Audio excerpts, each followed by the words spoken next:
तो hello guys, आपका बहुत बहुत स्वागत है हमारे नो फैब पॉडकास्ट के एक और एपिसोड में, जिसमें हम बात करेंगे कि क्या काउंटिंग डेज वर्थ है या हमें डेज काउंट करने चाहिए while we are continuing our no fab journey.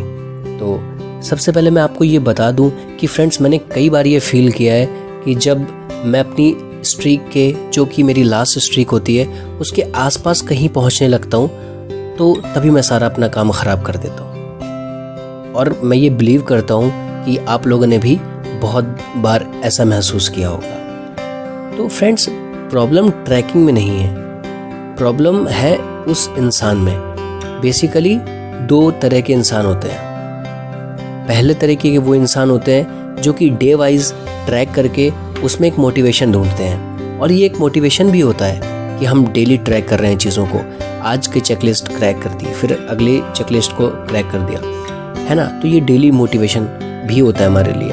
और दूसरी साइड वो लोग होते हैं जिनको ये एक बर्डन सा फील होता है, या एक मतलब ऐसा लगता है कि अभी हम चीज़ों में आ गए, अभी हमने चीज़ें ओवरकम कर ली हैं। तो ये इंसान के अंदर चीज़ें होती हैं। तो मैं ट्रैकिंग या काउंटिंग ऑफ डेज़ को गलत या सही नहीं ठहरा रहा। गलत तभी होता है जब हमारे अंदर कॉन्फिडेंस आ जाता है, या फिर कॉन्फिडेंस हावी हो जाता है कि हाँ भाई, अब तो स्ट्रीक के आसपास आ गए, या फिर स्ट्रीक से एक दिन एक्स्ट्रा कर ही लिया है, तो अब हम टेंशन फ्री हो जाते हैं, अब हम सब कुछ सही कर लेंगे। तो सबसे पहले आपको याद रखना है कि अगर आप वैसे लोगों में से एक हो जो कॉन्फिडेंस जिनके अंदर आ जाता है, या फिर चीज़ें जो ज़्यादा सोचने लगते हो कि हाँ अब सब ठीक हो रहा है, तो आपको डेज काउंट नहीं करना है। और अगर आप उन लोगों में से हो जो कि मोटिवेट होते हैं डेली ट्रैकिंग से या फिर डेज काउंट करने से, तो आप वो चीज़ प्रैक्टिस फॉलो कर सकते हो।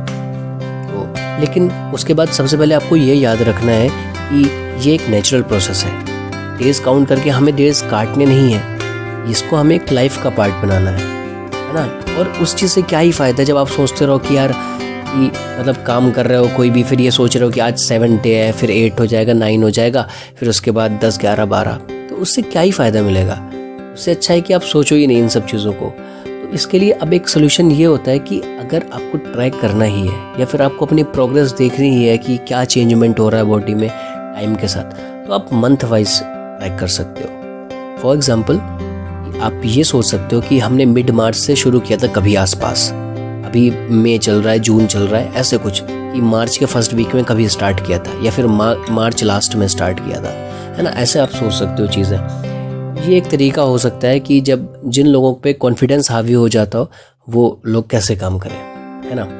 और बाकी जिनको डेली ट्रैकिंग मोटिवेशन देती है, तो फिर आप बिल्कुल मोटिवेट होकर काम कर सकते हो। और बाकी ऐसे ये सब चीज़ें कर करके अपनी ज़िंदगी पे काम करो, अपने गोल्स पे काम करो, अपनी चीज़ों पे काम करो, और धीरे धीरे लाइफ को आगे बढ़ाते रहो। आई होप गाइज आपको ये एपिसोड बहुत अच्छा लगा होगा, और इससे कुछ सीखने को मिला, तो आप लाइक कर सकते हैं, शेयर कर सकते हैं, और इस चैनल को सब्सक्राइब कर सकते हैं आगे आने वाली एपिसोड्स के लिए, जो कि हम पर्सनल ग्रोथ से रिलेटेड काम करेंगे।